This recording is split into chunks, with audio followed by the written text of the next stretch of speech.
একটা মানুষ কতটা গাছপ্রেমী আর কতটা শৌখিন হলে এত সুন্দর ছাদ বাগান করতে পারে সেটাই আজকে আপনাদের সাথে শেয়ার করব। আসসালামু আলাইকুম, সবাই কেমন আছেন? আশা করছি যে যেখানে আছেন সবাই ভালো আছেন। আলহামদুলিল্লাহ, আমরাও ভালো আছি। এই ছাদ বাগানটা দেখলে আশা করি আপনাদের অনেক উপকার হবে এবং এখান থেকে অনেক ধরনের ধারণা আইডিয়াও নিতে পারবেন যে আপনারা আপনাদের বিশাল ছাদটাকে কীভাবে গাছ লাগিয়ে এবং এরকম একটা প্লেগ্রাউন্ড দিয়ে কিভাবে সাজাতে পারেন। দেখেন বাচ্চারা কি সুন্দর খেলছে। ছাদের একটা সাইড বাচ্চাদের জন্য খেলার জন্য, বসে থাকার জন্য, বিকালে বা বৃষ্টি হলে বৃষ্টিতে সুন্দর করে ভেজার জন্য একটা সুন্দর অংশ রেখেছে।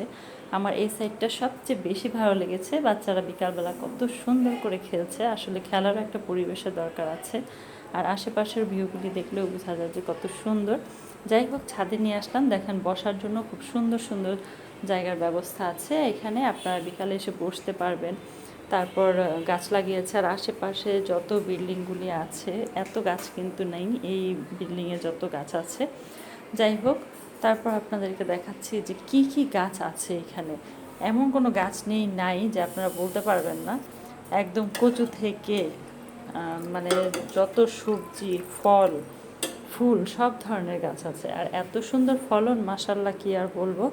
দেখলেই বুঝতে পারবেন যে কি ছোট ছোট গাছগুলিতে কত সুন্দর ফল হয়েছে।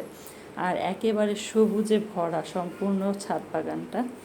আম গাছে দেখেন কত সুন্দর আম হয়েছে। আম, কাঁঠাল, কলা, কচু, ঢ্যাঁড়স, মানে এমন কিছু নেই।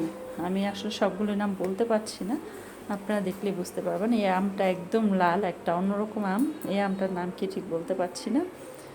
ডালিম থেকে শুরু করে সব কিছু আছে। আমার কাছে খুবই ভালো লেগেছে, তাই ভাবলাম আপনাদের সাথেও শেয়ার করি।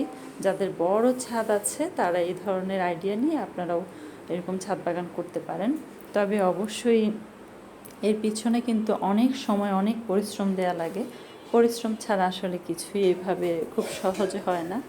এই ছাদ বাগানটার পিছনে কিন্তু অনেক শ্রম দিতে হয়েছে, অনেক সময় দিতে হয়েছে। তা না হলে কিন্তু আসলে এত সুন্দর হতো না। লাবণী ভাবিকে স্পেশাল থ্যাঙ্কস এত সুন্দর একটা ছাদ বাগান আমাদেরকে দেখানোর জন্য। আর কি বলবো, আসলে খুবই ভালো লেগেছে। আমি বিকালটা খুব এনজয় করেছি এই ছাদটা দেখে। তো যাই হোক, আপনাদের কাছে কেমন লেগেছে অবশ্যই জানাবেন, এবং কার কার ছাদ বাগানে এমন মানে ছাদে এরকম বাগান আছে অবশ্যই কমেন্টে জানাবেন। আর কোন গাছটা দেখে আপনাদের সবচেয়ে বেশি ভালো লেগেছে সেটাও জানাবেন।